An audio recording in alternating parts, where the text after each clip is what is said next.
Ibu bapak dan saudara sekalian yang dikasihi Tuhan, kami ucapkan selamat pagi, Shalom.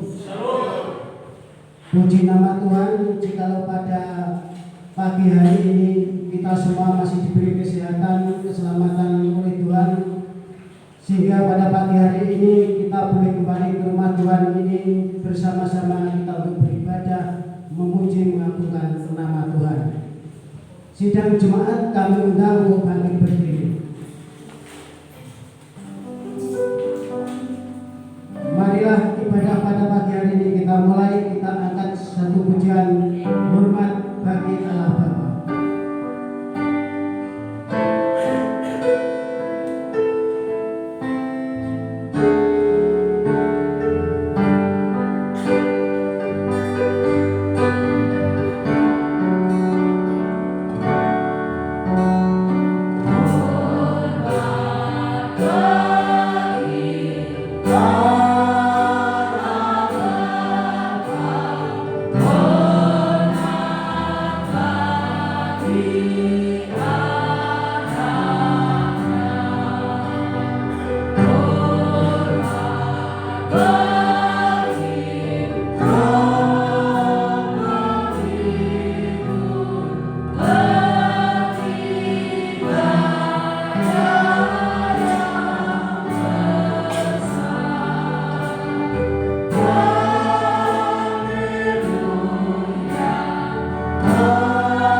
Bapak Ibu jemaat yang dikasihi Tuhan Yesus Kristus, marilah kita habiskan ibadah kita pada pagi ini dengan mengatakan pertolongan kita adalah dalam nama Tuhan yang menjadikan langit dan bumi. Kasih karunia dan damai sejahtera dari Allah Bapa kita dan dari Tuhan Yesus Kristus menyertai kamu. Amin. Silakan.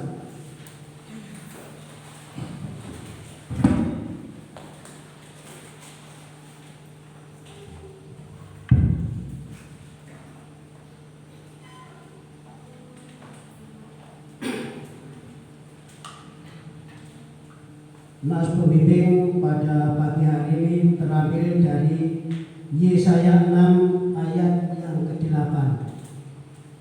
Begini bunyi firman Tuhan. Lalu aku mendengar suara Tuhan berkata, siapakah yang akan kuutus? Dan siapakah yang mau pergi untuk aku? Maka sahutku, ini aku, utuslah aku. Amin. Sebelum kita lanjutkan ibadah pada pagi hari ini, marilah terlebih dahulu kita masuk di dalam doa pengakuan dosa dan ucapan syukur kepada Tuhan. Mari kita berdoa. Terpujilah nama-Mu Tuhan, Bapa yang baik, Bapa yang kami sembah dan yang kami puji di dalam nama Tuhan Yesus Kristus. Tuhan, pada pagi hari ini kami sungguh mengucap syukur oleh karena pimpinan dan penyertaan Tuhan di dalam hidup kami. Di mana Tuhan semalam kami boleh beristirahat tidur, dan di pagi yang baru ini Tuhan telah bangunkan kembali kami dalam keadaan sehat, dan seluruh organ tubuh kami masih berfungsi di dalam kehidupan kami. Tuhan, sebelum kami lanjutkan ibadah pada pagi hari ini ya Tuhan, terlebih dahulu ampuni akan setiap dosa dan kesalahan kami ya Bapa. Segala pelanggaran yang kami lakukan melalui ucapan, perbuatan, hati, pikiran kami yang tidak berkenan di hadapan-Mu ya Bapa, kiranya Tuhan mengampuninya. Dan layakkanlah Tuhan pada pagi hari ini kami untuk melayani-Mu. Terima kasih Bapa di surga. Dan pada pagi hari ini untuk anak-anak-Mu yang belum bisa hadir, kiranya Tuhan yang mengetahui keberadaan mereka. Mereka yang sakit, Tuhan segera berikan kesembuhan. Mereka yang susah, kiranya Tuhan berikan penghiburan. Yang menjauh dari Tuhan, kiranya ketuk pintu hati mereka, supaya mereka boleh kembali datang kepada Tuhan, beribadah, untuk boleh memuji dan mengagungkan nama Tuhan.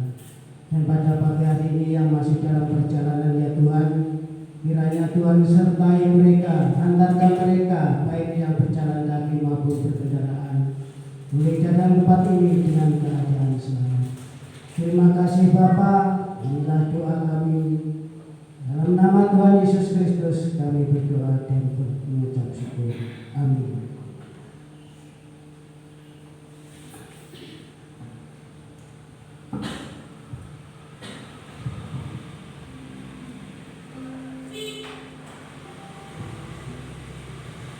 Pembacaan Alkitab. Kepada setiap orang yang telah mengaku dosa dan bertobat disampaikan berita anugerah pengampunan seperti tertulis dalam kitab Yesaya 55 ayat yang ke-7. Baiklah orang fasik meninggalkan jalannya dan orang jahat meninggalkan rancangannya.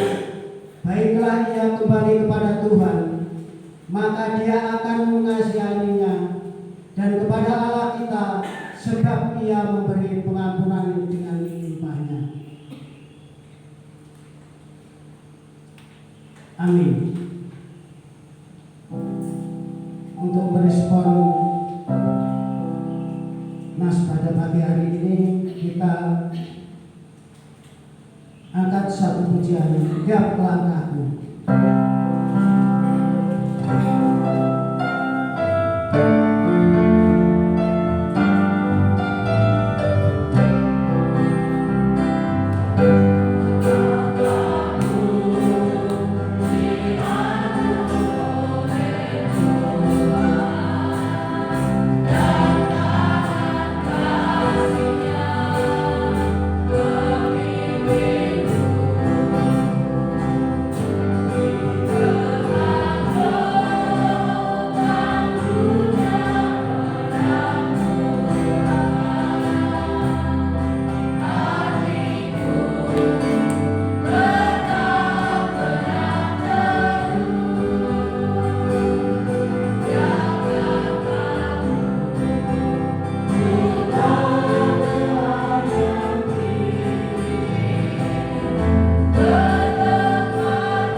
Bacaan bertanggapan pada pagi hari ini terambil dari Mazmur nomor 138 ayat 1 sampai yang ke-8. Saya akan membacakan ayat yang menjorok keluar. Bapak, Ibu, dan saudara sekalian membacakan ayat yang menjorok ke dalam setelah saya membacakan judul berikutnya. Tetapi di ayat yang ke-1 ini untuk dari Daud ini menjorok ke dalam, nanti saya yang akan membacakan. Setelah saya membacakan ayat yang menjorok keluar, Bapak Ibu yang di bawahnya yang mulai di hadapan para Allah itu untuk Bapak Ibu yang membacanya. Nyanyian syukur atas pertolongan Tuhan dari Daud. Aku hendak bersyukur kepadamu dengan segenap hatiku. Di hadapan para Allah aku akan bermasmur bagimu. Aku hendak sujud ke arah bait-Mu yang kudus. Dan memuji namamu. Oleh karena kasih-Mu dan oleh karena setiamu. Sebab kau buat namamu dan janjimu melebihi segala sesuatu. Pada hari aku berseru, Engkau pun menjawab aku. Engkau menambahkan kekuatan dalam jiwaku. Semua raja di bumi akan bersyukur kepadamu, ya Tuhan. Sebab mereka mendengar janji dari mulutmu. Mereka akan menyanyi tentang jalan-jalan Tuhan. Sebab besar kemuliaan Tuhan. Tuhan itu tinggi, namun Ia melihat orang yang hina. Dan mengenal orang yang sombong dari jauh. Jika aku berada dalam kesesakan, Engkau mempertahankan hidupku. terhadap amarah musuhku, Engkau mengulurkan tangan-Mu. Dan tangan kananmu menyelamatkan aku. Tuhan akan menyelesaikannya bagiku.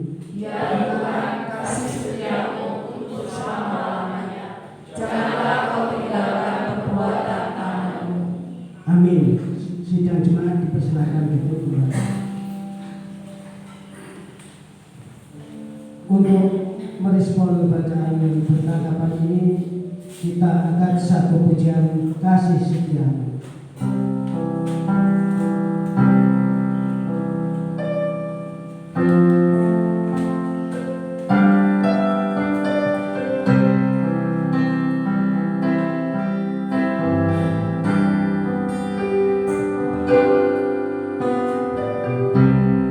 Kasih setiamu yang kurasakan,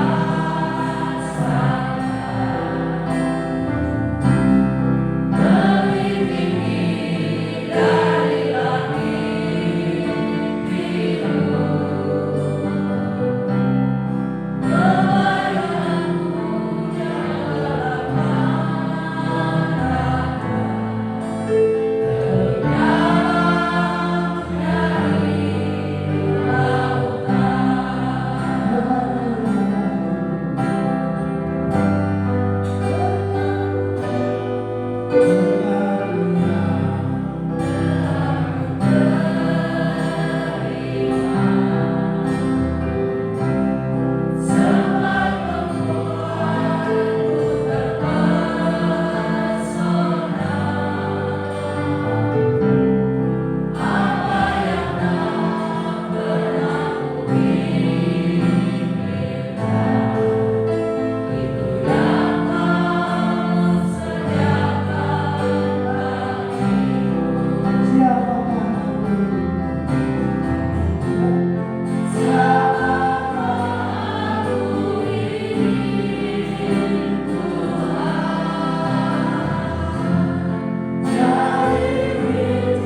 Kini tiba saatnya saya memberikan waktu untuk Bapak, Ibu, dan saudara sekalian untuk menyatakan cinta kasih Tuhan melalui kesaksian, baik melalui pujian maupun pengalaman hidup.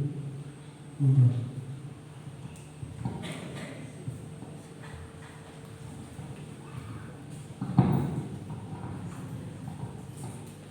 Ya baik, shalom. Selamat pagi Bapak Ibu. Pagi ini adalah minggu pertama dari kita bersama-sama akan menggalang dana untuk pelayanan Paskah melalui setiap puji-pujian dari jemaat Tuhan. Nah, saya dan Amel akan memujikan pujian sebutir pasir menjadi mutiara. Nah, pujian ini sudah sangat lama. Pujian ini sudah sangat lama. Pujian ini mau menyampaikan bahwa kita dipilih, kita dipanggil untuk melayani Tuhan. Nah, seperti nats pembimbing dan juga tema khotbah pada pagi ini, bahwa kita adalah orang-orang yang tidak layak kemudian dilayakkan untuk melayani Tuhan. Kita adalah orang-orang yang terhilang kemudian ditemukan oleh Tuhan untuk boleh menjadi alat Tuhan dan menjadi saksi Tuhan. Nah, kiranya pujian ini boleh memberkati kita sekalian.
persembahan itu dijadikan.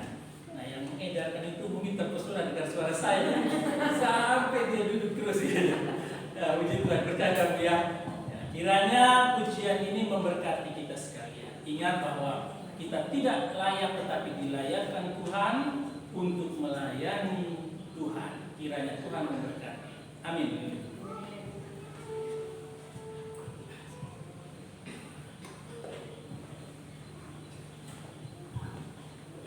Mungkin masih ada lagi dari Bapak Ibu dan Saudara.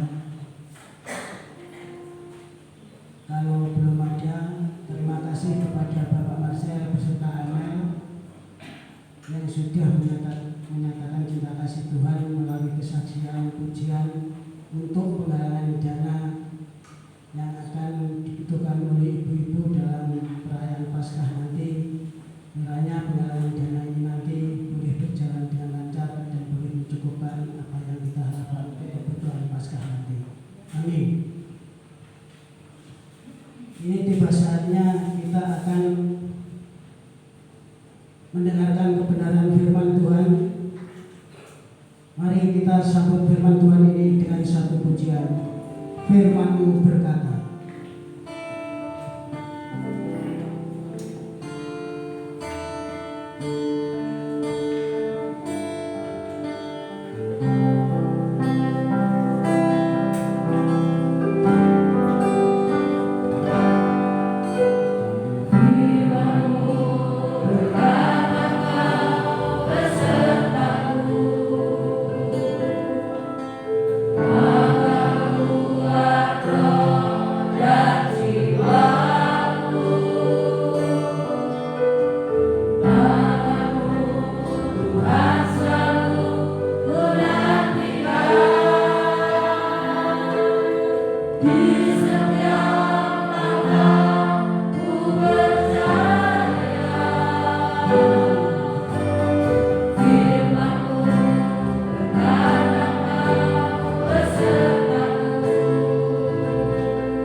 Terima kasih Tuhan, kami kembali akan bersama-sama membaca, merenungkan firman-Mu.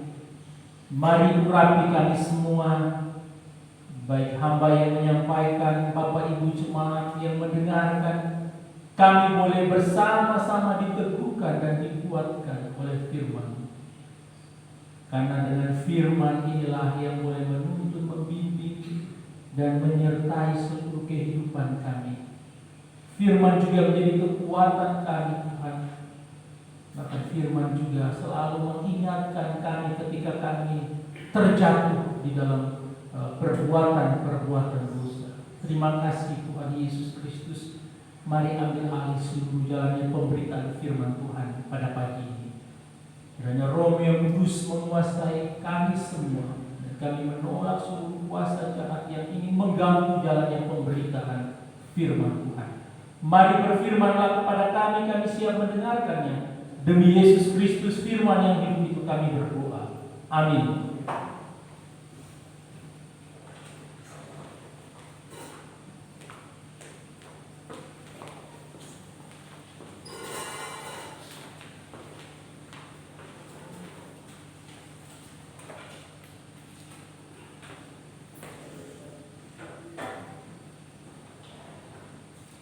Baik, shalom. Selamat pagi Bapak Ibu. Puji Tuhan, kita semua masih diberikan kekuatan dan kesehatan untuk boleh menjalankan seluruh kehidupan kita. Dan pada kesempatan pagi ini juga kita boleh bersama-sama berkumpul memuji, menyembah dan memuliakan nama Tuhan. Kiranya pada pagi ini kita semua boleh juga diberkati oleh firman Tuhan yang akan sama-sama kita dengarkan. Dan pada bulan Februari ini kita akan bersama-sama menggumuli bagian firman Tuhan yang terus akan berbicara tentang penata layanan, tugas-tugas penata layanan. Dan dimulai dari kita semua dimampukan untuk menangkap panggilan Allah. Ketika Esra ditugaskan untuk kembali ke Yerusalem dari pembuangan, dia diperintahkan untuk memulihkan keadaan, kondisi, situasi yang terjadi di bangsa Israel, terutama dari segi spiritual atau kerohanian. Sehingga ketika kembali ditemukan Taurat ini, Esra kemudian menelitinya dan berketetapan kemudian mengajarkannya kepada semua orang Israel supaya kembali kepada jalan-jalan dan perintah-perintah Tuhan yang sudah sangat lama mereka tinggalkan.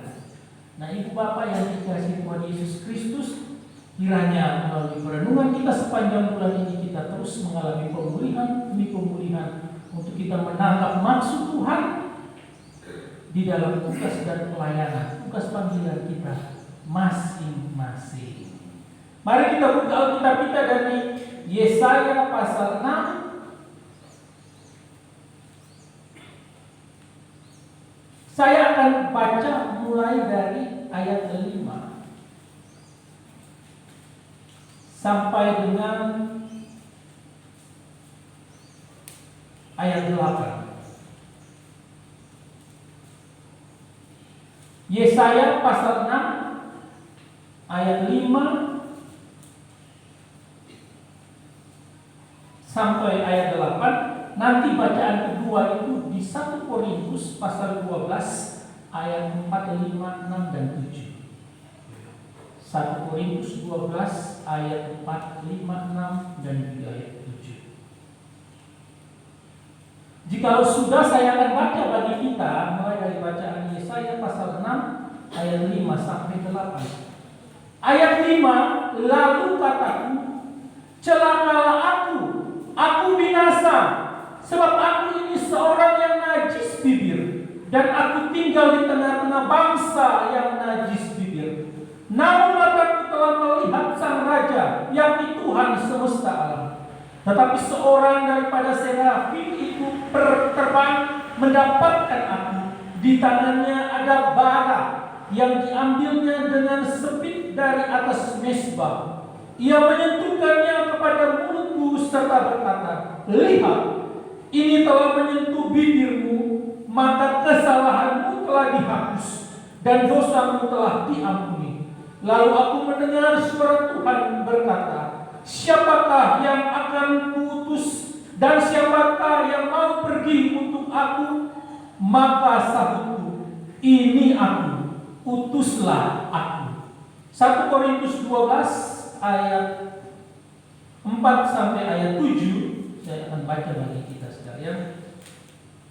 Ayat 4, ada rupa-rupa karunia tetapi satu roh, dan ada rupa-rupa pelayanan tetapi satu Tuhan, dan ada berbagai-bagai perbuatan ajaib, tetapi Allah adalah satu yang mengerjakan semuanya dalam semua orang.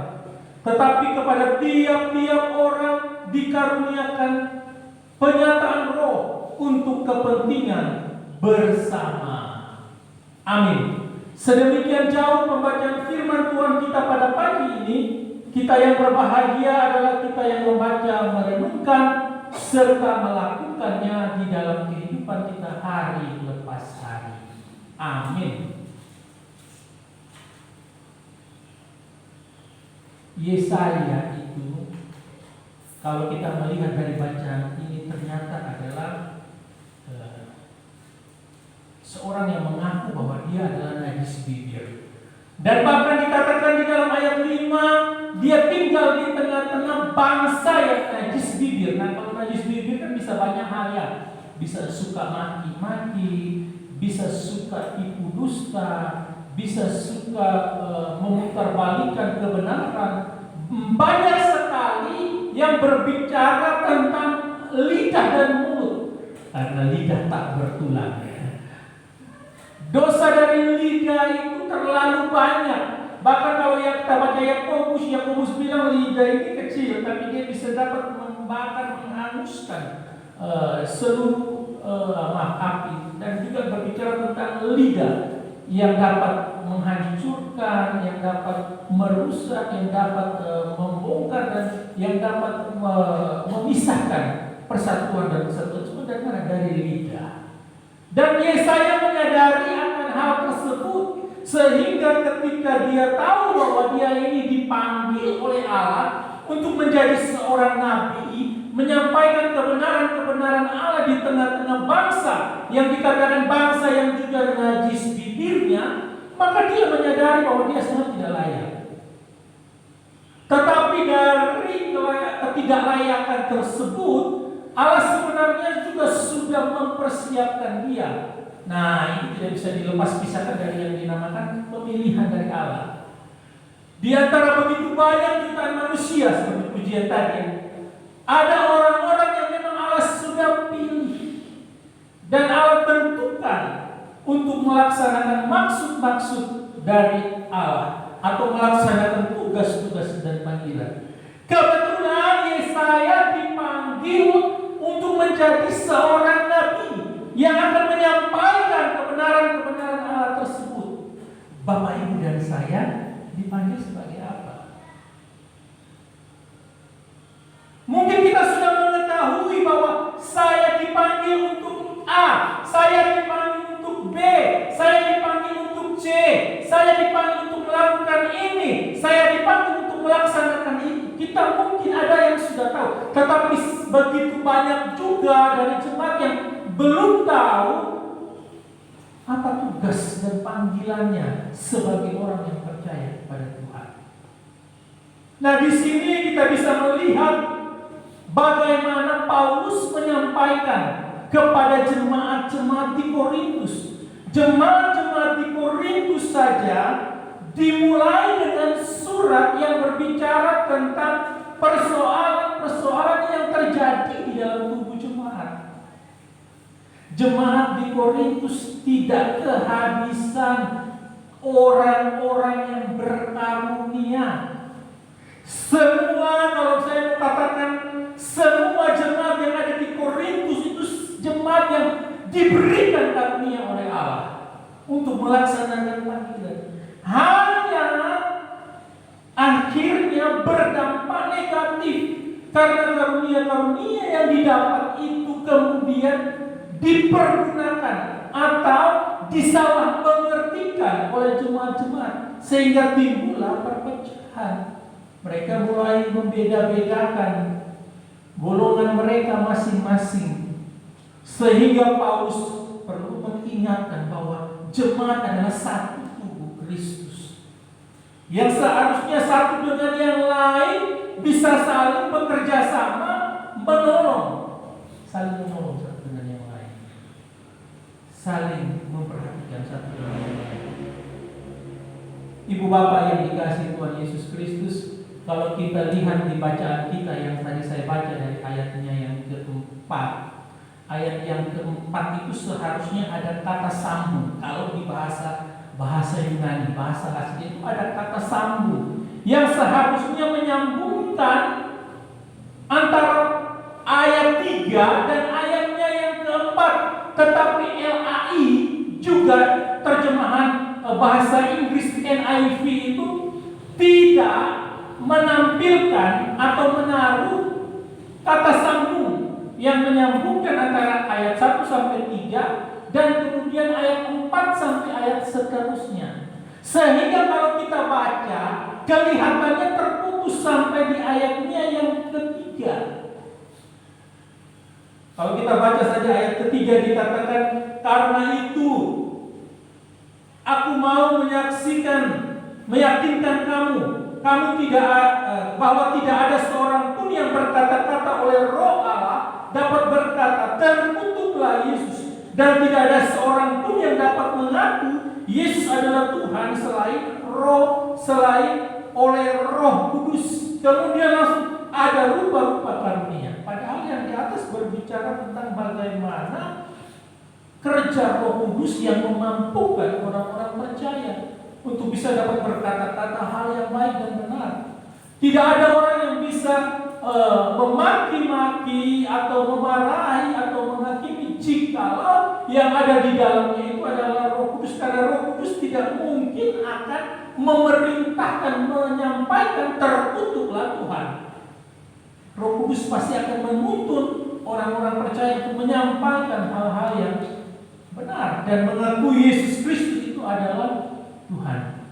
Walaupun di dalam terjemahan bahasa Inggris lainnya itu diterjemahkan dengan arti sekarang. Jadi the, bahasa Yunani jadi kata sambung itu sebenarnya the yang ada dipakai untuk menyambungkan antara ayat 3 dan ayat 4. Tetapi kata sekarang pun juga tidak bisa disambungkan. Kalau dikatakan selain oleh Roh Kudus sekarang ada rupa-rupa, kurang tepat, kurang menyiratkan keterkaitan antara ayat 1 sampai 3 dan ayat 4 sampai ayat seterusnya, ayat 4 sampai ayat 6, 7. Nah, sebenarnya kata the ini diartikan adalah dengan terjemahan tetapi. Nah, ini yang benar kata tetapi. Sehingga kata sambung tersebut secara umum memang berarti adalah tetapi. Jadi kalau kita lihat di ayat 4 itu ada 2 kali muncul kata the atau tetapi. Dikatakan bahwa ada rupa-rupa karunia. Kalau kita lanjut dari depannya ya, melanjutkan dari ayat 3 dan ayat 4. Tetapi ada rupa-rupa karunia, tetapi satu Roh. Nah, memang secara konsisten harus diterjemahkan dengan kata tetapi untuk menyambungkan ayat 3 dan ayat 4 dan seterusnya supaya tidak rancu, karena ada pemenggalan di sini dan kemudian kita pasti akan ini ada pemisahan. Bisa jadi lain maksudnya, tetapi sebenarnya sama maksudnya, karena di situ berbicara tentang rupa-rupa karunia tetapi satu Roh. Nah, berdasarkan terjemahan tersebut, kalau strukturnya ya seperti ini, tetapi rupa-rupa karunia tetapi satu Roh, rupa-rupa pelayanan tetapi Tuhan yang sama, rupa-rupa pekerjaan tetapi Allah yang sama, yang mengerjakan segala sesuatu di dalam semua orang. Nah, kalau kita perhatikan yang saya garis bawahi dan saya agak buat tebal, itu berbicara tentang Tritunggal. Tritunggal ya. Jadi pertama Roh, Tuhan dan juga Allah. Tapi saya tidak menyinggung tentang Tritunggal pada pagi ini. Saya mau menyinggung tentang tugas dan panggilan kita sebagai orang-orang yang percaya. Tugas dan panggilan kita untuk melaksanakan apa yang sudah Tuhan berikan di dalam hati kita. Dan hanya Roh Kuduslah yang mampu memampukan Bapak, Ibu dan saya untuk dapat melaksanakannya dengan sebaik-baiknya. Jadi Ibu Bapak yang dikasihi Tuhan Yesus Kristus, jelas bahwa ada karunia, pelayanan, pekerjaan, dan Roh Tuhan yang lain tadi saya singgungnya. Tapi saya katakan tadi saya hanya akan menyinggung tentang karunia, pelayanan, dan juga pekerjaan. Apa itu? Itu disampaikan di dalam ayat 4, 5 dan juga ayatnya yang ke-6.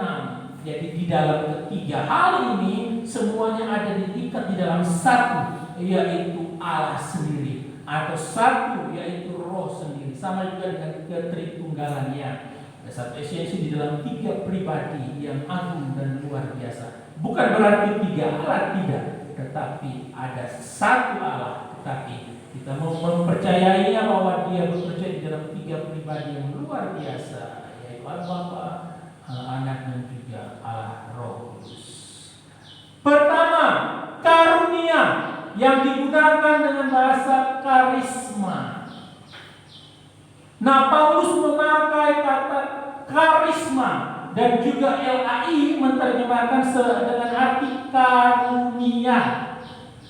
Ini istilah ini merupakan bentukan yang terdiri dari kata karis atau anugerah atau karunia atau anugerah dan akhiran ma, karis dan ma. Ma lebih berbicara tentang menyiratkan hasil dari suatu tindakan. Karis berbicara tentang pemberian Allah. Jadi kalau kita mau menekankan tentang karunia, itu semua adalah apa yang Allah berikan dan kemudian apa yang dapat menjadi tindakan kita sebagai orang yang percaya yang sudah menghargai setiap pemberian Tuhan itu di dalam kehidupan kita. Jadi Ibu Bapak yang dikasihi Tuhan Yesus Kristus, semua kemampuan kita yang kita miliki saat ini, ingat itu adalah pemberiannya Allah. Jikalau itu pemberiannya Allah, maka kita sebagai orang yang percaya harus dapat melakukan itu di dalam setiap tindakan kehidupan kita. Ayat 7 menyampaikan demi kepentingan semua orang, demi kepentingan pelayanan. Itu diberikan kepada Allah untuk juga kita dapat melaksanakannya di dalam kehidupan kita hari lepas hari, kita di dalam kehidupan pelayanan atau di dalam kehidupan kita setiap hari bekerja. Orientasi ini semua harus kembali kepada Allah, sehingga dari Allah yang kembali untuk Allah. Apa yang kita dapat dari Allah dan terima dari Allah, kita harus kembalikan untuk hormat kemuliaan bagi nama Tuhan saja. Itu bicara tentang karunia yang adalah anugerah atau karunia, karisma yang diberikan oleh Allah kepada kita. Ingat bahwa Paulus ingin menekankan karisma ini sebagai pemberian Allah. Kepemilikan karunia bukanlah tanda kerohanian. Jadi tidak ada kita bisa langsung menyampaikan bahwa ketika kita dapat melakukan hal-hal yang luar biasa di dalam setiap pelayanan dan pekerjaan, itu tanda bahwa kita sudah diurapi oleh Tuhan. Tanda kita sudah menjadi orang-orang yang rohani. Tidak demikian. Tetapi itu merupakan adalah kepemilikan karunia rohani yang diberikan Allah, bukan menjadi sebuah tanda bahwa seseorang itu rohani atau tingkat kerohanian seseorang dilihat dari apa yang sudah dilaksanakannya di dalam kehidupan. Karena itu bisa saja menipu. Ibu Bapak yang dikasihi Tuhan Yesus Kristus, seperti yang tadi saya katakan terjadi di jemaat Korintus. Jemaat yang dipenuhi dengan karunia, tetapi terjadi perpecahan. Seharusnya kan semakin banyak mereka yang berkarunia dipakai oleh Tuhan, seharusnya semakin bersatu, semakin kuat, semakin bertumbuh. Tapi yang terjadi justru semakin berpecah belah. Karena karunia tersebut, mereka menganggap bahwa mereka adalah orang yang lebih rohani dari yang lain. Oleh karena karunia yang mereka peroleh, sehingga mereka bilang, aku dari golongan Apolos, kalau di pasal 1 itu. Aku dari golongan Paulus, kalau aku dari golongan Yesus Kristus. Aku dari golongan Petrus. Mereka mulai mengkotak-kotakkan siapa pemimpin mereka yang luar biasa itu. Karunia itu mereka peroleh oleh karena hal tersebut, sehingga itu merusak persekutuan yang ada dan terjadilah perpecahan. Jadi ibu bapak yang dikasih Tuhan Yesus Kristus, tidak ada yang patut kita sombongkan. Kalau jemaat Korintus senang atau sering menggunakan atau suka menggunakan karunia rohani, karunia rohani yang menyiratkan tanda kerohanian tertentu, Paulus sengaja memperkenalkan kata karisma atau karunia untuk menegaskan bahwa itu semua dari Allah. Sisi anugerah, sisi pemberian Allah yang diberikan secara cuma-cuma diberikan kepada kita cuma. Jadi tidak ada yang bisa menyombongkan diri. Aku bisa ini loh, aku bisa itu, aku bisa semuanya loh. Yang lain tidak perlu, biar aku saja sendiri. Bapak Ibu yang dikasihi Tuhan, tidak akan ada satu orang pun yang sanggup melaksanakan sendiri. Kan saya mungkin akan bisa sanggup melaksanakan pelayanan seorang diri.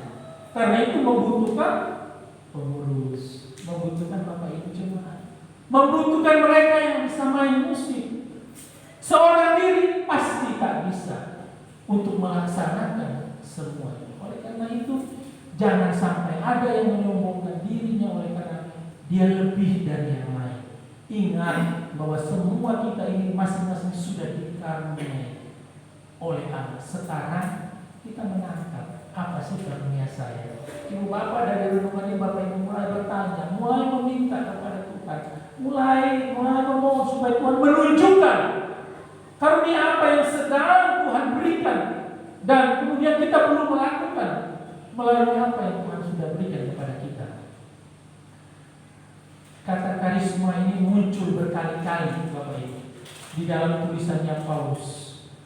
Muncul berkali-kali dengan arti yang berbeda-beda. Kalau tadi dia berarti adalah karunia atau anugerah Allah atau pemberiannya Allah, anugerah yang diberikan kepada manusia. Di sini kita bisa melihat bahwa ternyata karunia atau karisma itu juga diberikan Allah kepada orang-orang yang sudah menikah dan orang-orang yang memilih untuk tak menikah. Jadi menikah dan selibat juga disebut karisma. Kita lihat di 1 Korintus 7 ayat 7. Ini firman Allah yang hidup. Bapak Ibu bisa membaca, menolong saya baca dari terjemahan baru. 1 Korintus 7 ayat 7.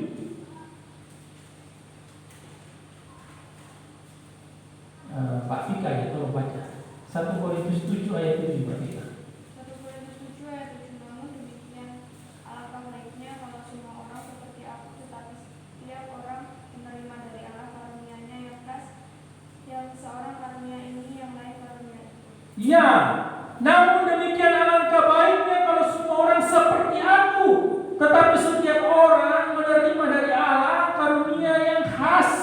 Jadi karunia di sini dia pakai kata karisma, tapi karena konteksnya dia berbicara tentang perkawinan, maka karisma ini kemudian menjadi artinya berbeda. Kalau firman Allah yang hidup, mungkin Bapak Ibu bisa lebih jelas dikatakan, betapa baiknya seandainya semua orang dapat hidup tanpa menikah seperti saya. Jadi di sini menyerahkan bahwa Paulus memang tidak menikah. menikah.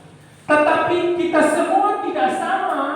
Kepada sebagian dari kita, Allah memberikan karunia menjadi suami atau istri.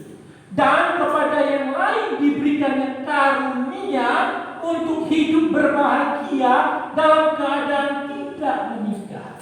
Itu juga bicara tentang karunia atau karisma.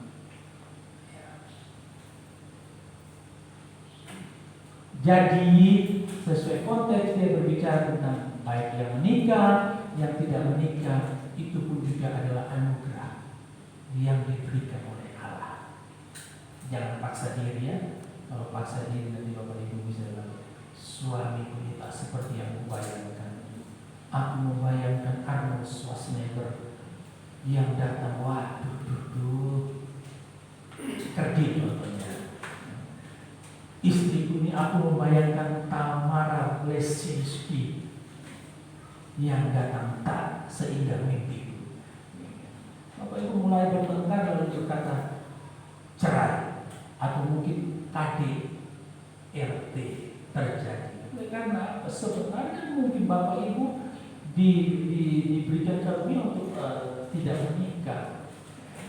Ini yang harus ditangkap baik-baik. Ada orang yang menjadikan seperti seorang mentor saya di saat gereja itu sampai sekarang dia memutuskan untuk tidak menikah dan dia fokus untuk melayani Tuhan sebagai gembala. Nah kalau di Katolik lebih banyak lagi ya, ada pastor dan suster. Tapi ini ada berita menarik kalau Bapak Ibu baca berita. Saya suka baca berita online ya. Bapak Ibu kalau baca berita di Jerman minta uskup izinkanlah suster dan pastor menikah. Jadi dihapus, dilarang menikah itu dari Jerman minta dihapus. Pastor dan suster juga manusia. Itu di Jerman, tidak mewakili semua Katolik ya. Itu permintaan khusus di Jerman. Kalau Bapak Ibu mau penasaran, pulang browsing. Benarkah keuskupan di Jerman meminta paus untuk menghapus peraturan untuk tidak menikah? Jadi itu pun adalah karunia. Kemudian selain berbicara tentang menikah dan tak menikah, kata karisma ini juga dipakai untuk berbicara tentang karunia keselamatan, anugerah keselamatan. Di dalam Roma 5 ayat 15, jauh lebih besar lagi kasih karunia Allah dan karunia-Nya yang dilimpahkannya atas semua orang karena satu orang yaitu Yesus Kristus. Ini berbicara tentang keselamatan, menggunakan kata yang sama, karisma. Ayat 16, tetapi penganugerahan karunia atas banyak pelanggaran itu mengakibatkan pembenaran. Ini juga berbicara tentang anugerah keselamatan. Dan di dalam Roma 6 ayat 23, Roma 6 ayat 23, sebab upah dosa ialah maut, tetapi karunia Allah, karisma, adalah hidup yang kekal. Ini berbicara tentang juga adalah keselamatan yang kekal, karisma. Paulus menggunakan itu dalam konteks keselamatan jiwa. Kemudian ada juga berbicara tentang keselamatan fisik ataupun pilihan atas Israel dalam 2 Korintus 1 ayat 11. Saya baca di firman Allah yang hidup ya Bapak Ibu. Dikatakan, dengan demikian pada waktu Allah menyelamatkan kami dari bahaya. Stop sampai di situ. Artinya keselamatan juga secara fisik ini Tuhan berikan kepada kita. Kita selamat dari kecelakaan, kita selamat dari maut. Itu semua karisma atau anugerah dari Allah. Atau di dalam Roma 11 ayat 29, saya baca dalam bahasa Indonesia sehari-hari. Sebab kalau Allah memilih orang dan memberkati orang itu, Allah tidak pernah menarik kembali apa yang telah dibuatnya. Ini mau berbicara tentang pemilihan Israel. Kau pilihku, kau panggilku, kau bentuk tuntut aku sempurna, indah pada waktunya, walau sakit. Pembentukan Allah itu tidak ada yang enak, pasti sakit. Namun akhirnya kita harus berbahagia karena kita yang tidak layak ini dijadikan layak. Kita yang tak berharga ini dijadikan berharga untuk pekerjaannya Tuhan. Ibu bapak yang dikasihi Tuhan Yesus Kristus, ini berbicara tentang pilihan Allah, keselamatan jiwa, keselamatan fisik, dan semua itu menggunakan kata karisma. Jadi kalau di ayatnya yang keempat dikatakan ada rupa-rupa karunia, tetapi satu roh, roh Allah lah yang memampukan Bapak Ibu dan saya melakukan hal tersebut. Yang tidak menikah, yang Paulus katakan kalau kau mampu bertahan silakan, kalau tidak jangan, daripada kau bersinah lebih baik kau menikah. Siapa yang memampukan? Roh Allah. Kita semua tidak akan mampu melaksanakan sendiri tanpa kekuatan dari Roh Allah, kekuatan dari Tuhan yang akan memampukan kita melaksanakan hal-hal yang dari kasat mata manusia itu tidak mungkin, tetapi Roh Allah memampukan kita untuk melakukan hal tersebut. Jadi ibu bapak yang dikasihi Tuhan Yesus, melalui penggunaan istilah karisma ini, Paulus ingin menunjukkan bahwa karunia-karunia dari Allah tak dapat dibatasi dalam daftar karunia rohani yang terlihat spektakuler yang ada di ayat 8 sampai ayat 10 yang kita baca. Masih banyak karunia rohani lain yang Allah berikan kepada setiap orang Kristen secara berbeda-beda. Jadi Paulus mau menyampaikan kalau kau tidak bisa mengadakan mujizat, kau masih bisa dapat melakukan hal yang lain. Kau diselamatkan dari kecelakaan saja, itu karunia Allah. Tangkap itu. Kau diberkati oleh Allah dengan berkat yang berlimpah, itu karunia-Nya Allah, karisma. Sehingga ini yang tidak ditangkap oleh jemaat di Korintus. Mereka menganggap melakukan hal-hal yang spektakuler itulah itu karunia, yang lain bukan karunia. Jadi hal spektakuler itu, kalau di sini kalau baca itu saya ada penggalan di situ Bapak Ibu. Karunia untuk berkata-kata dengan hikmat, berkata-kata dengan pengetahuan. Mereka yang memiliki iman yang jelas memindahkan gunung. Oh, karunia untuk menyembuhkan, mereka yang dapat mengadakan mujizat, mereka yang dapat bernubuat, membedakan bermacam-macam roh, berbahasa roh, dan lain sebagainya sampai di ayatnya yang ke-10. Itu karunia-karunia yang spektakuler yang ditulis. Paulus bilang tidak. Hal yang kecil pun itu karunia ketika engkau diselamatkan. Ketika engkau dimampukan untuk melakukan hal itu dengan baik, Roh Kudus menolong, itu pun juga adalah karunia. Ayat 4. Ya Bapak Ibu ya, jadi jangan sampai lihat orang bisa doa terus sembuh, aku iri pun dia bisa. Tidak ya, Bapak Ibu juga punya karunia tersendiri. Jangan sampai kita iri hati dengan orang lain karena Allah memberikan dia beda dengan yang kita miliki. Ayat 5. Ayat 5 ini dikatakan, dan ada rupa-rupa pelayanan. Nah, pelayanan kan kita sering kenal katanya diakonia. Diakonia ini dari bahasa Yunani yang artinya pelayanan. Apa yang dimaksud oleh Paulus di dalam tulisan ini, ibu bapak yang dikasihi Tuhan, istilah diakonia dalam Alkitab dapat menunjuk atau dapat merujuk kepada pelayanan firman. Jadi kalau bilang diakonia juga dapat berbicara tentang pelayanan firman, tidak berbicara tentang pelayanan secara fisik atau materi, tidak. Jadi saat ini saya sedang menyampaikan firman, saya sedang diakonia, melakukan pelayanan firman. Ada buktinya di firman Tuhan. Di dalam Kisah 4 ayatnya, Kisah 6 ayat 4 dikatakan, dan supaya kami sendiri dapat memusatkan pikiran dalam doa dan pelayanan firman. Kisah 6 ayat 4 ini berbicara tentang memilih 7 diaken. Mengapa memilih 7 diaken? Karena jemaat semakin banyak pada awal mula-mula jemaat itu, rasul-rasul yang 12 dan ditambah dengan 90 orang yang dihotbahi Petrus itu kan sudah kembali ke tempatnya masing-masing. Mereka tak sanggup melakukan sendiri. Kami cuma 12 ditambah Matias. Begitu banyak orang-orang miskin yang ada di sana. Sehingga mari kita pilih orang-orang yang dapat membantu kita melayani. Sehingga kita memusatkan diri untuk pelayanan firman. Jadi kalau kita baca Bapak dulu baca Kisah 6 ayat 1 sampai selesai, itu berbicara tentang dipilihnya 7 diaken. Karena apa? Karena terabaikannya pelayanan kepada orang miskin, janda-janda dan duda. Karena mereka tak sanggup lagi melaksanakan sendiri karena begitu banyaknya jemaat. Dan tadi saya katakan bahwa saya pun tak sanggup melaksanakan sendiri pelayanan yang ada.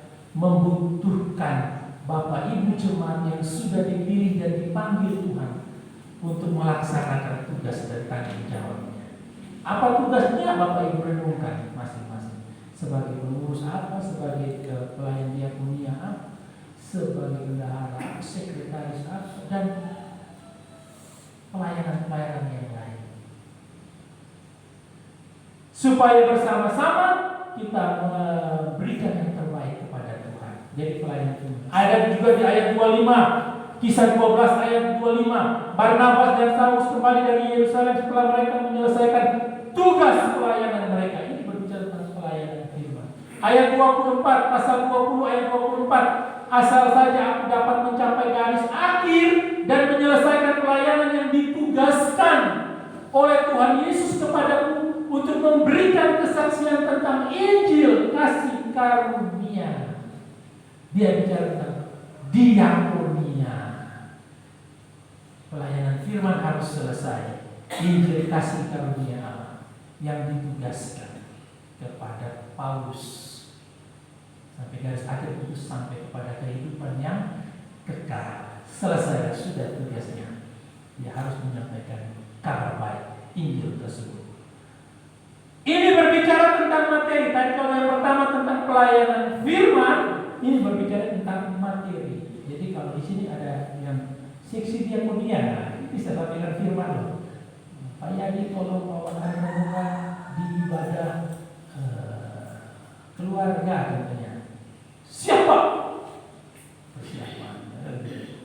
Bu Sulis siapa? Pak Kris siapa? Semua siap untuk menyampaikan firman Tuhan atau sharing.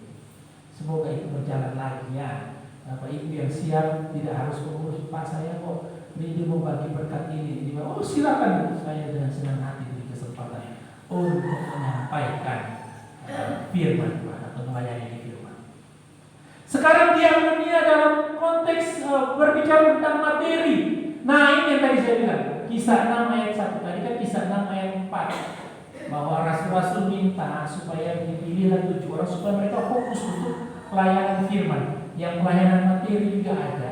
Dikatakan timbullah sumut-sumut di antara orang-orang Yahudi yang berbahasa Yunani terhadap orang-orang Ibrani atau orang-orang Yahudi asli karena pembagian kepada janda-janda mereka diabaikan dalam pelayanan sehari-hari.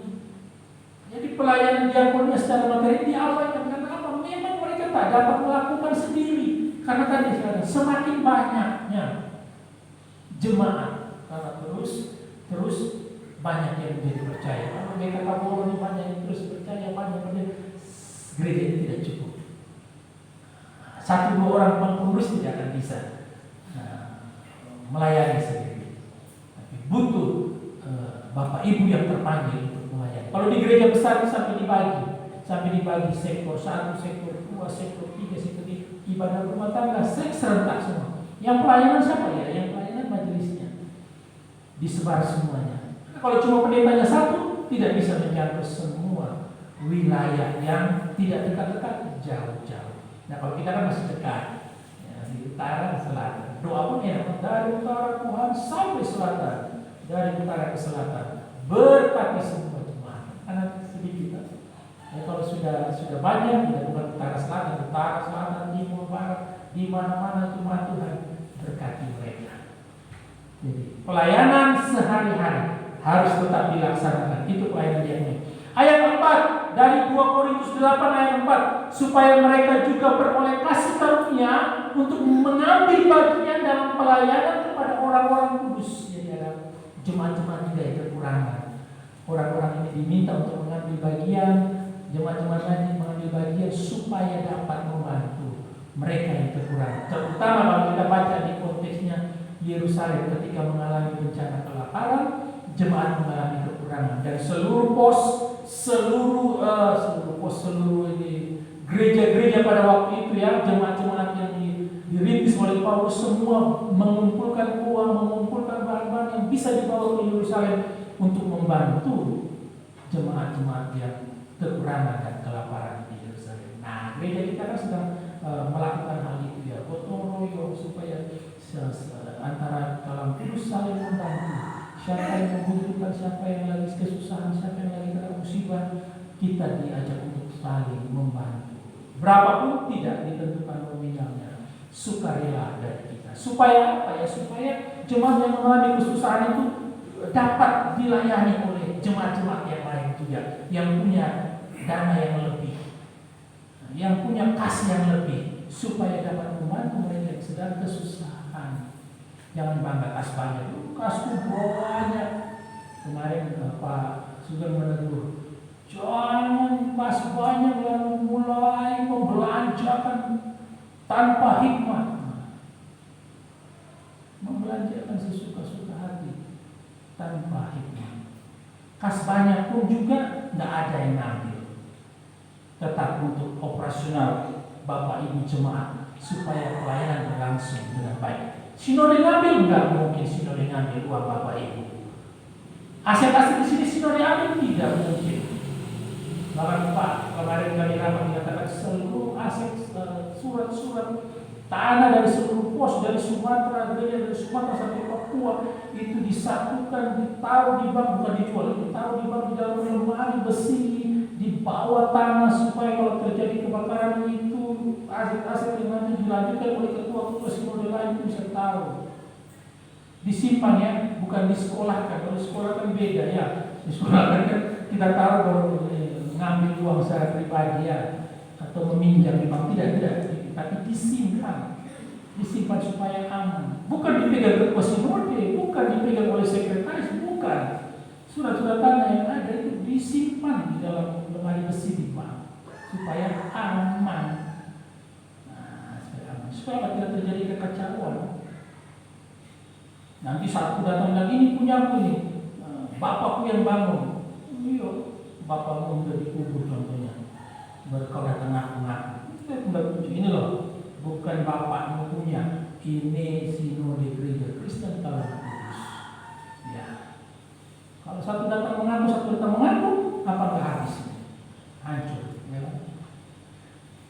Jadi Bapak Ibu yang dikasih Tuhan, demikianlah kita diajarkan. Peraturan-peraturan ada dan melalui dari sinode pusat sampai ke daerah sudah diletakkan peraturan untuk kita tinggal laksanakan.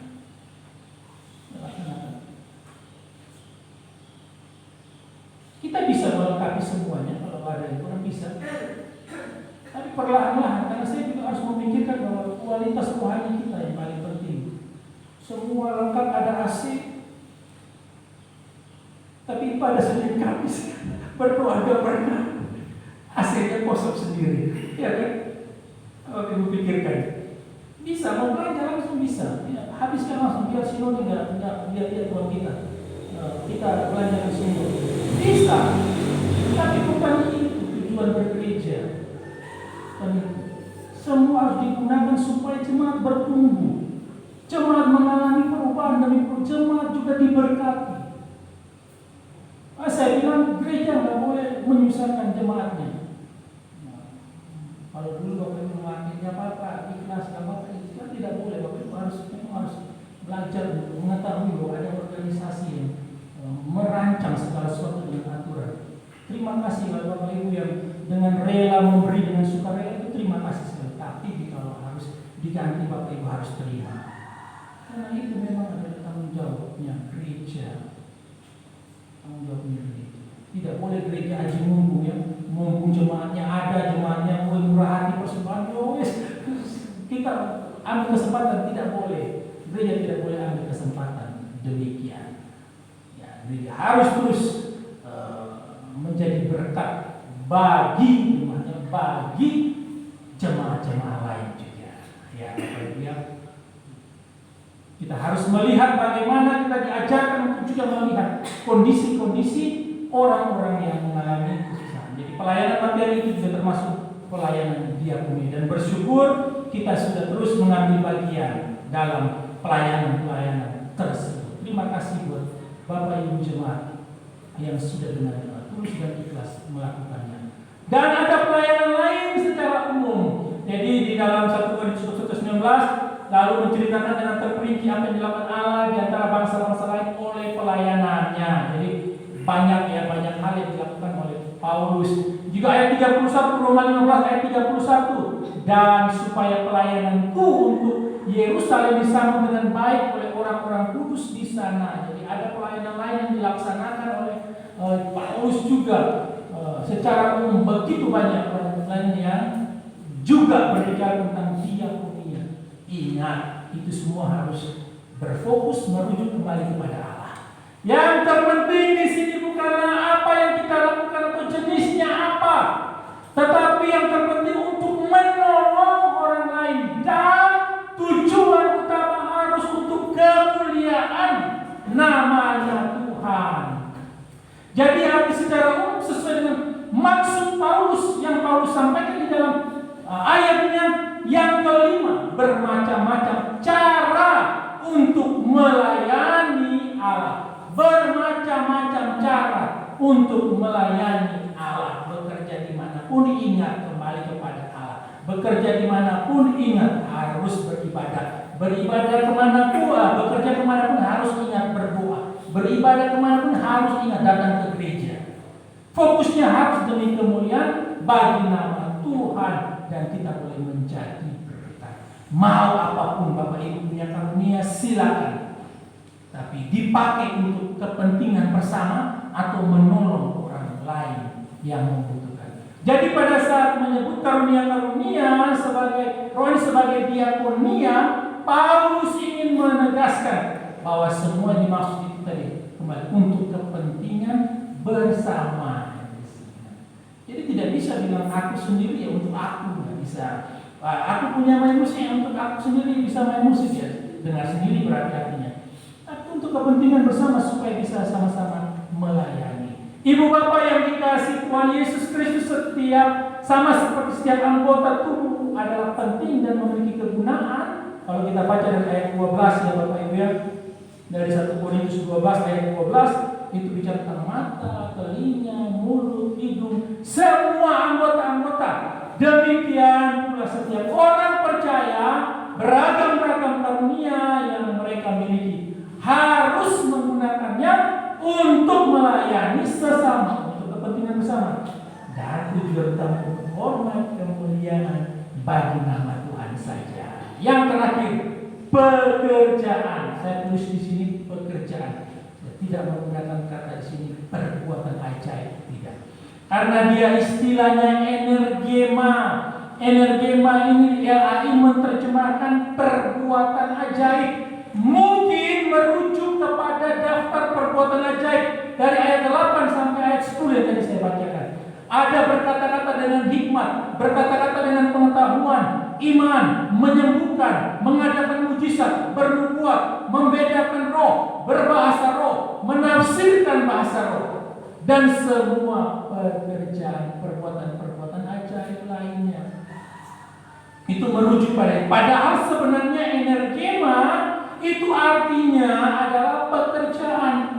Itu digunakan dalam versi bahasa Inggris, bahasa Indonesia perbuatan ajaib dalam NIV dan teman-temannya, atau aktivitas sama dalam King James Version digunakan aktivitas, atau efek dalam New American Standard Bible dia gunakan efek. Hanya LAI yang menggunakan perbuatan ajaib. Tapi energema lebih dekat kepada kata pekerjaan, kata aktivitas, dan kata efek, bukan perbuatan ajaib. Jadi tanpa menyiratkan apakah hal itu ajaib atau tidak, tetap dikatakan bahwa pekerjaan-pekerjaan ini semuanya datangnya daripada Tuhan. Mau ajaib atau mau tidak, mau bisa menyembuhkan, mau bisa mengusir setan-setan, semuanya sama dengan yang hanya melaksanakan pelayanan musik, yang hanya melaksanakan persembahan, melayani persembahan yang kecil-kecil, sama di mata Tuhan, sama-sama diakonia atau melayani kerjaan Tuhan.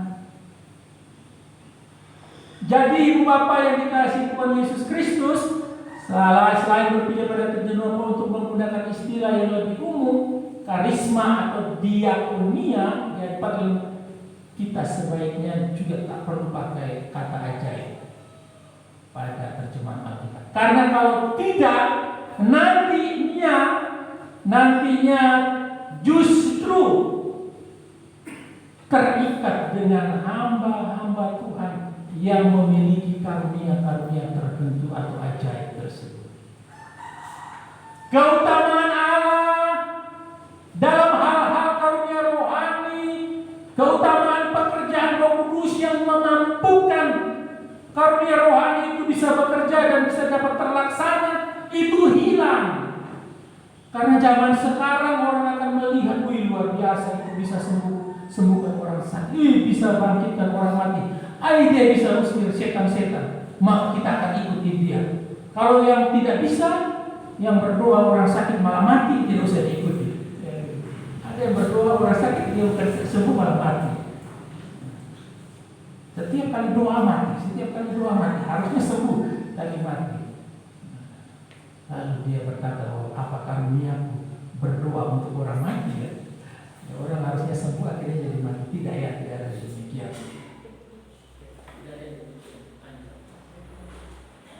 Ya, jadi keutamaan Kristuslah yang harus dinomorsatukan. Prioritasnya harus kepada Kristus. Jangan sampai kemudian membuat Allah kemudian dikesampingkan, membuat kita tidak menghargai dan menghormati Roh Kudus yang menolong dan memampukan kita, karena kita berfokus pada orang-orang yang dapat melakukan hal-hal ajaib, perbuatan ajaib. Dulu ketika saya masih bekerja, saya beribadah di Sidoarjo, lalu satu pendeta berkata, wah, kuasa Allah sangat besar di atas mimbar ini, karena ada choir memandu gerak semua dengan pakaian jubahnya. Wah, kuasa Allah di sebelah kiri, semua pemandu gerak itu miring semua. Wah, miring.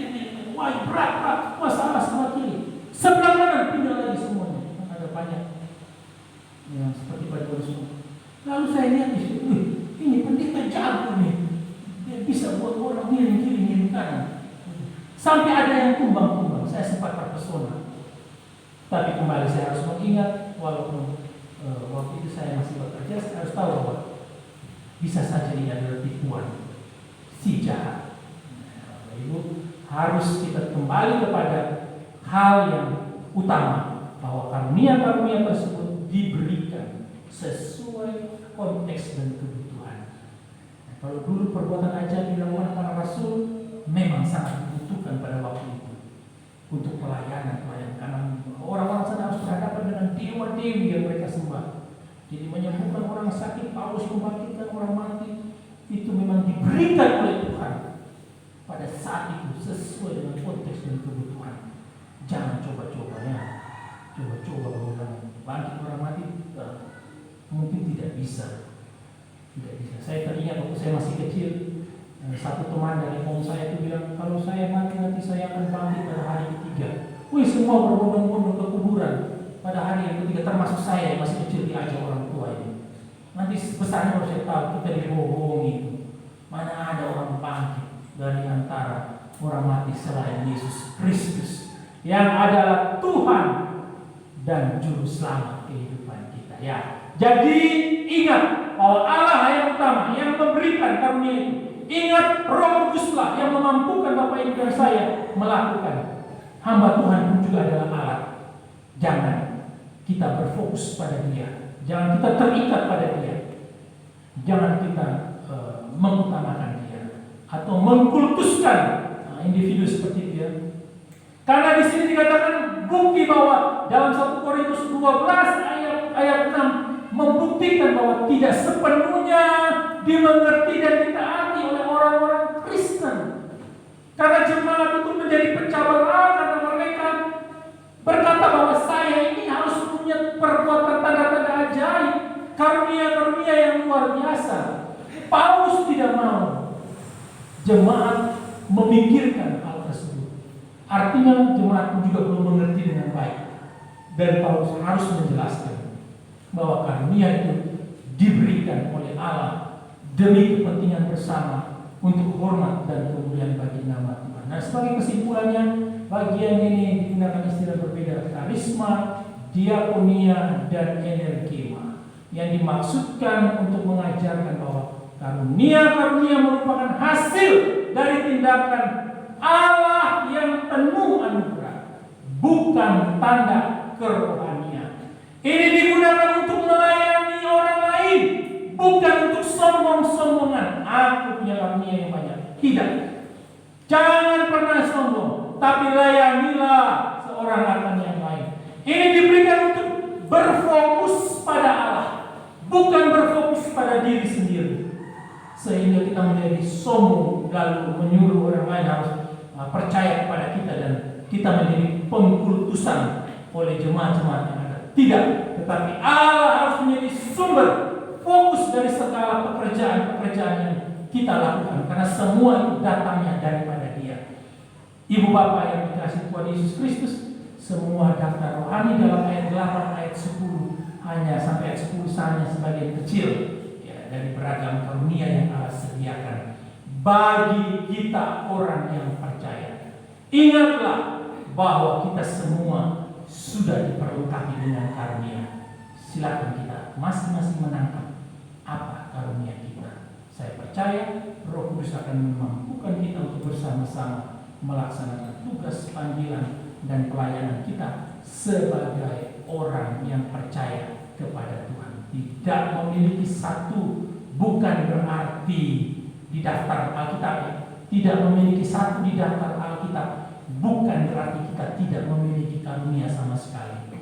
Kita memiliki karunia yang jenisnya berlainan atau beda dengan yang dicatat oleh Alkitab. Karena kalau dicatat semua tidak akan cukup untuk mencatat semua jenis karunia yang ada. Kiranya pada pagi ini Tuhan menolong dan memampukan kita sekalian untuk kita dimampukan bersama-sama melakukan pekerjaan Tuhan sesuai dengan panggilan kita masing-masing. Amin. Mari kita berdoa. Terima kasih Bapa di surga, bersyukur buat kasih anugerah Tuhan di dalam hidup kami. Pagi ini kami boleh kembali mendengarkan firman Tuhan. Terima kasih buat nasihat firman Tuhan bagi kami. Terutama berbicara tentang diakonia, berbicara tentang karisma dan energi, di mana kami semua menyadari bahwa itu semua adalah pemberian Allah dan itu semua adalah dimampukan oleh Roh Kudus untuk kami boleh melaksanakannya. Tuhan, pakailah kami seturut dengan kehendak Tuhan, karena apa yang saat ini kami miliki datangnya daripada Engkau ya Tuhan. Kiranya Tuhan menolong, memampukan kami untuk melakukan pekerjaan pelayanan kami seturut dengan panggilan kami masing-masing. Tidak mencela panggilan orang lain, tidak menghina panggilan orang lain, tapi kami fokus kepada panggilan kami demi kepentingan sendiri dan demi hormat kemuliaan bagi nama-Mu yang kudus. Dan pujilah nama-Mu Bapa, demi Yesus Kristus kami berdoa. Amin.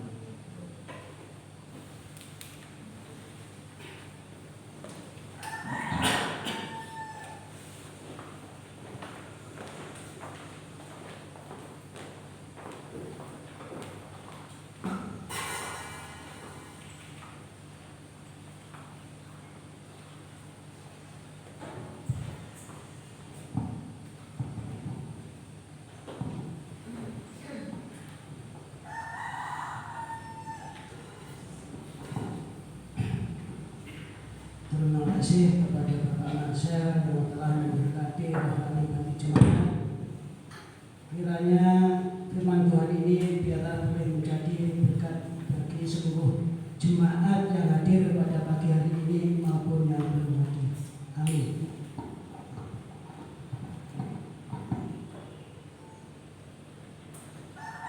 Sidang jemaat kami undang untuk bangkit berdiri.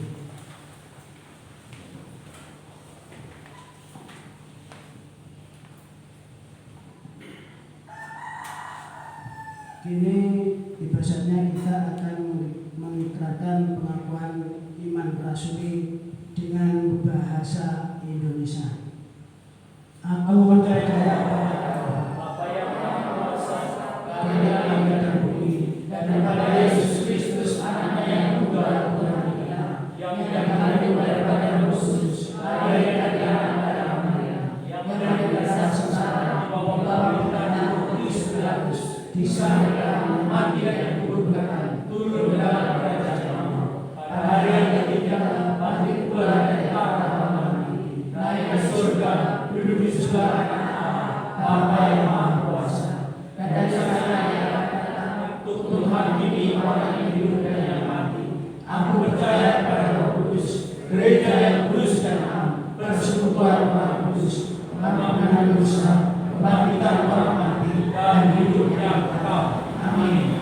jemaat silakan untuk bersama. Baik, mari kita satukan hati kita mengangkat syafaat kita kepada Tuhan. Kita berdoa. Terima kasih Bapa di surga, kami bersyukur atas kasih dan kemurahan Tuhan di dalam kehidupan kami. Pada pagi ini kembali dengan penuh kerendahan hati kami datang kepada Tuhan. Kami memohon belas kasih Tuhan agar Tuhan berkenan mendengarkan seruan dan doa kami. Terima kasih Tuhan atas perlindungan penyertaan yang Tuhan berikan di dalam kehidupan kami sepanjang minggu yang lalu, sehingga kami tetap di dalam keadaan sehat tanpa kekurangan suatu apapun. Kami bersyukur, kami percaya bahwa itu semua adalah anugerah yang Tuhan berikan di dalam kehidupan kami. Dan di tengah-tengah ucapan syukur kami oleh karena berkat perlindungan, kesehatan, kekuatan yang Tuhan berikan, kami juga datang dengan membawa setiap pergumulan-pergumulan yang ada. Mari Tuhan memberkati Bapak Ibu jemaat-Mu pada pagi ini yang sedang menundukkan kepalanya, mengangkat hatinya, memohon kepada Tuhan agar Tuhan berkenan mendengarkan dan menjawab setiap doa-doa dan pergumulan yang ada. Tuhan, begitu banyak pergumulan yang tak mampu dihadapi oleh Bapak Ibu jemaat yang ada, Tuhan. Mereka membutuhkan kekuatan daripada Tuhan untuk menjalani seluruh kehidupan yang ada. Bahkan Tuhan memberikan hikmat agar Tuhan boleh memberikan jalan keluar dari setiap persoalan-persoalan yang ada. Topang hamba-Hamba-Mu, kuatkan mereka, teguhkan mereka, dan biarkanlah mereka tetap percaya kepada Engkau, karena hanya kepada Engkau-lah mereka berseru dan memohon. Terima kasih Tuhan, mereka yang bergumul dengan pekerjaan, Tuhan memberikan pekerjaan yang seturut dengan kemampuan. Mereka yang bergumul akan orang tua, suami, anak, istri, bahkan keluarga yang belum percaya, Tuhan mampukan hamba-Hamba-Mu untuk terus bersaksi tentang Engkau, sehingga biarkanlah nama Tuhan dimuliakan, ditinggikan, dan mereka boleh menjadi percaya kepada Tuhan. Kami berdoa, kami memohon, dan kami menanti waktu Tuhan. Terus pakai mulut bibir kami untuk bersaksi tentang Engkau, ya Tuhan. Kami juga berdoa buat anak-anak kami yang sedang mempersiapkan diri untuk ujian naik kelas, ujian kelulusan SMP, ujian kelulusan SMA. Tuhan memberkati semuanya, Tuhan. Mereka boleh belajar dengan tekun dan rajin, sehingga nantinya mereka dapat menjawab setiap pertanyaan-pertanyaan yang diberikan, dan mereka melanjutkan ke jenjang yang selanjutnya, Tuhan, untuk meraih apa yang mereka cita-citakan, Tuhan. Tuhan menolong setiap anak-anak kami yang akan masuk ke perguruan tinggi. Tuhan juga memberkati, baik itu Catherine, baik itu Happy, dan juga juga Belcia. Tuhan memberkati mereka sehingga biarlah Tuhan menuntun mereka untuk memilih setiap perguruan tinggi atau universitas yang akan mereka masuki Tuhan.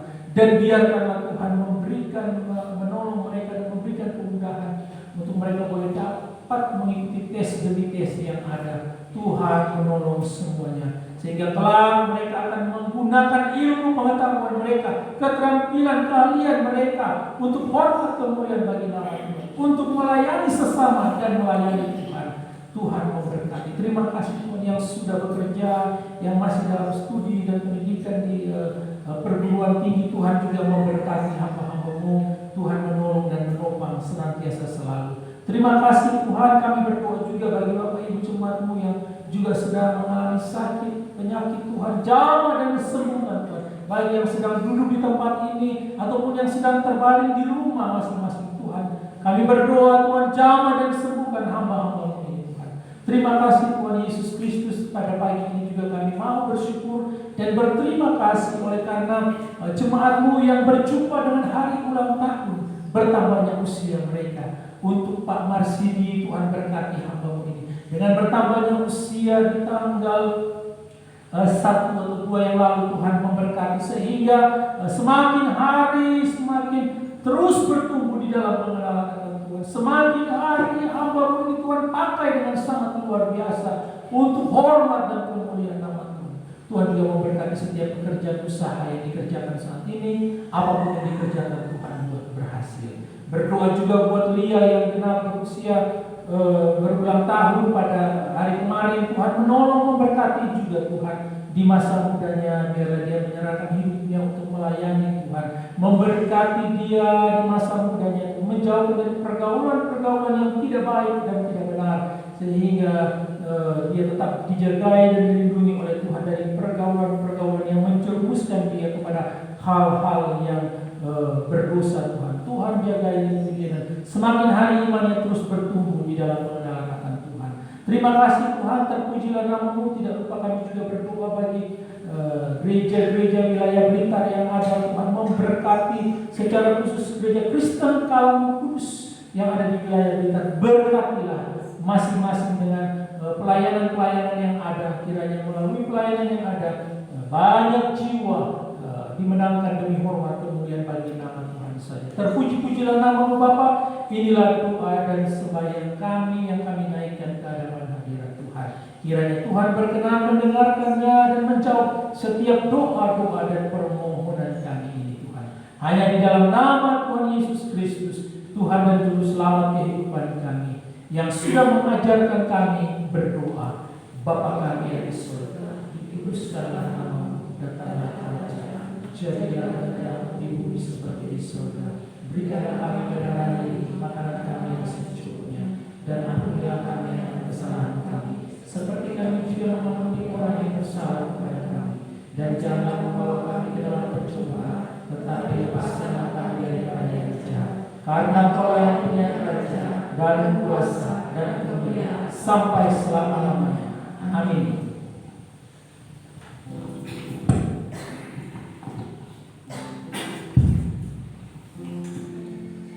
Kini tiba saatnya kita akan memberikan yang terbaik buat Tuhan. Kita akan memberikan persembahan, tetapi sebelumnya ada firman Tuhan yang mengatakan di dalam Amsal 3 ayat 9 sampai yang ke-10. Begini bunyi firman Tuhan.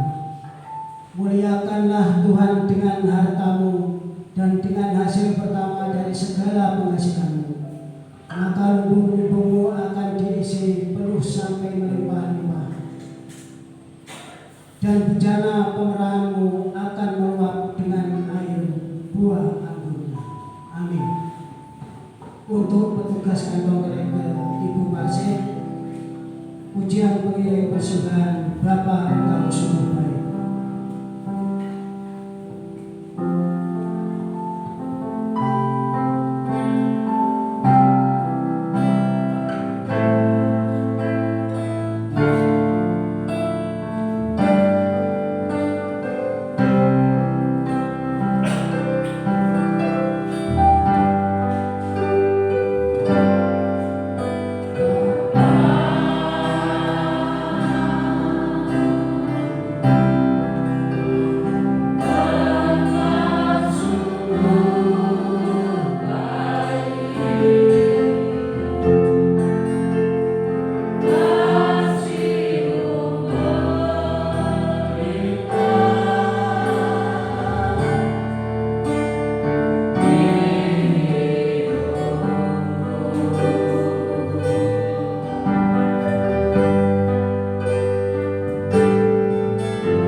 penutup dan persembahan dengan kasih Kristus budiman yang akan diberi dalam doa.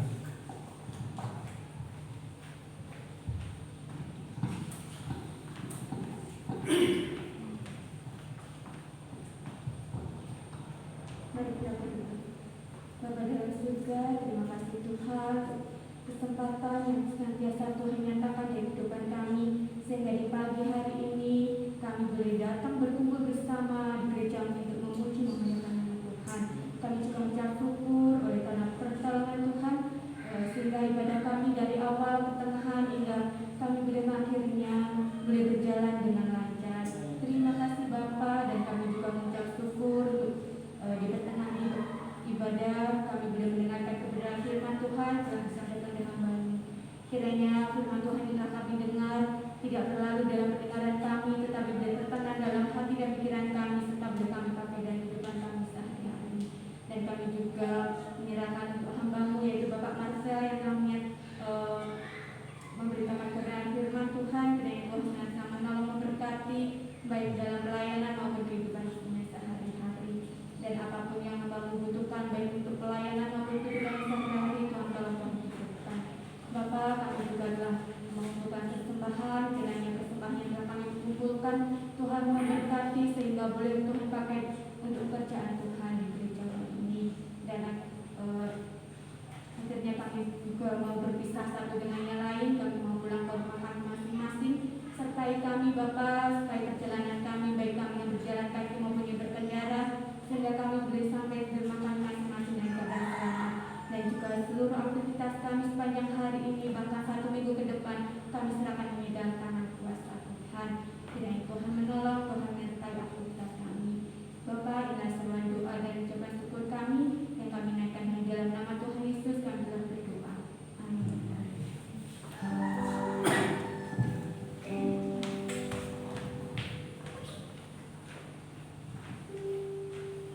Jemaat kami undang bangkit berdiri.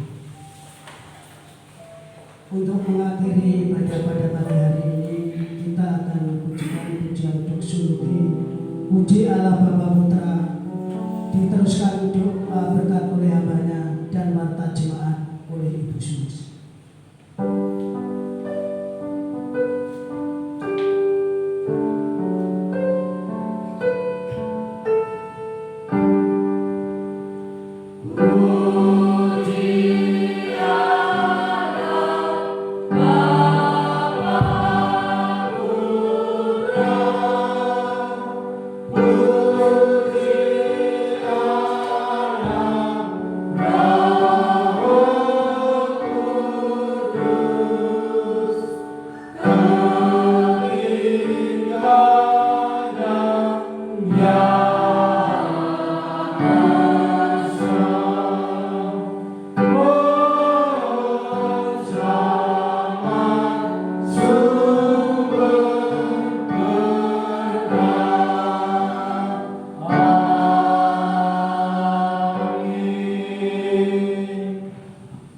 Bapak Ibu jemaat yang dikasihi Tuhan Yesus Kristus, ulanglah dalam tugas, aktivitas, serta pekerjaan kita masing-masing, dan mari lakukanlah firman yang sudah kita dengar. Teruslah menjadi saksi Kristus. Mari arahkan hati dan pikiran kita kepada Tuhan, serta terimalah berkat-Nya. Kasih dari Allah Bapa di surga, anugerah dari Tuhan kita Yesus Kristus, dan persekutuan dengan kuat kuasa Roh Kudus kiranya tinggal dan memberkati Bapak Ibu jemaat sekalian, mulai dari sekarang ini sampai selama-lamanya. Amin.